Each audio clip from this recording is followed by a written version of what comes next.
ഇന്ന് നമുക്ക് ബാക്കി വന്ന ചോറുകൊണ്ട് ഉണ്ടാക്കാൻ പറ്റിയ റെസിപ്പി കാണാം. അതൊരു സ്പെഷ്യൽ മസാലയൊക്കെ ചേർത്തിട്ടാണ് നമ്മൾ ഉണ്ടാക്കുന്നത്.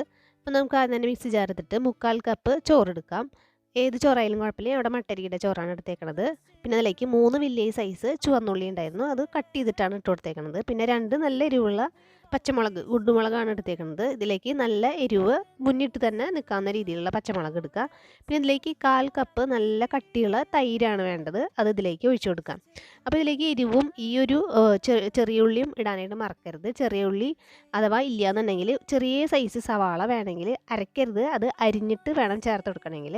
അതിപ്പോഴല്ല, നമ്മൾ ക്യാരറ്റൊക്കെ ഇതിൽ ചേർക്കുന്നുണ്ട്, ആ സമയത്ത് ഒരുമിച്ചിട്ട് കൊടുത്താൽ മതിയാവും. അപ്പോൾ ചെറിയ സൈസ് ചെറുള്ളി വെച്ചിട്ടുണ്ടെങ്കിൽ ഒരു 4-5 അല്ലി വരെ ചെറുള്ളി നമുക്ക് ഇതിലേക്ക് ചേർക്കാം. ചെറിയ ഉള്ളി കയ്യിലുണ്ടെങ്കിൽ അത് തന്നെ എടുക്കണം. അതിനൊരു പ്രത്യേക ടേസ്റ്റും ഫ്ലേവറും തന്നെയാണ്.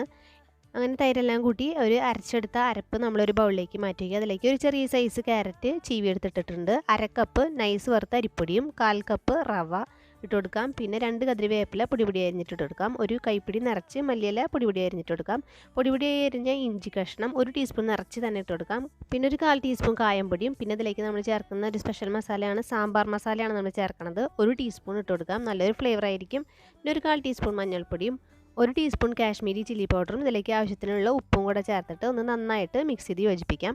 ഇതൊന്ന് ചെറുതായിട്ട് ടീസ്പൂൺ കൊണ്ട് മിക്സ് ആക്കിയതിന് ശേഷം കൈ വെച്ച് നന്നായിട്ട് തിരുമ്മി തേച്ച് പിടിപ്പിച്ച് കൊടുക്കാം. പച്ചമുളകിൻ്റെ എരിവ് ഇതിലേക്ക് മുന്നിട്ട് നിൽക്കണം. അത് എല്ലായിടത്തേക്കും എത്തുന്ന രീതിയിൽ മിക്സ് ആക്കുക. നമ്മൾ വേറെ വെള്ളമൊന്നും ചേർക്കുന്നില്ല. ആ ഒരു തൈര് മാത്രം, ആ ചോറിൻ്റെ അരപ്പ് മാത്രം മതിയാവും ഇതിലേക്ക്. ഇതുപോലെ കട്ടിയുള്ള മാവാക്കിയിട്ട് കുഴച്ചെടുക്കാം. ചെറിയ ചെറിയ ഉരുളകളാക്കിയിട്ട് ഇതുപോലെ നമുക്ക് ബോളിൻ്റെ ഷേപ്പിലോ അല്ലെങ്കിൽ വടയുടെ ഷേപ്പിലോ നിങ്ങൾക്ക് ഇഷ്ടമുള്ള ഷേപ്പിൽ നമുക്ക് ഇതുപോലെ ഒന്ന് വടയാക്കിയിട്ട് വടയുടെ സൈസിലൊന്ന്, ഞാൻ ഇപ്പോൾ ചെറിയ മിനി വടകളായിട്ടാണ് പരത്തിയിട്ട് ഒന്ന് ഇതുപോലെ പ്രസ് ചെയ്തിട്ട് നടുക്കിലൊന്ന് കുഴിച്ചു കൊടുത്തിട്ടുണ്ട്.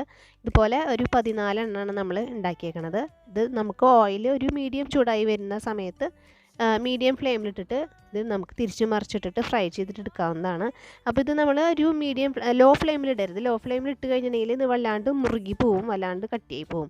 ഒരു മീഡിയം ഫ്ലെയിമിലിട്ട് കഴിഞ്ഞിട്ടുണ്ടെങ്കിൽ നല്ല അടിപൊളി ക്രിസ്പിയായി പുറം വശത്തും ഉള്ളിൽ നല്ല സോഫ്റ്റും ആയിട്ടുള്ള നല്ലൊരു വട നമുക്ക് റെഡിയായി കിട്ടും. നല്ല ഫ്ലേവറാണ്. എല്ലാവരും ട്രൈ ചെയ്ത് നോക്കുക.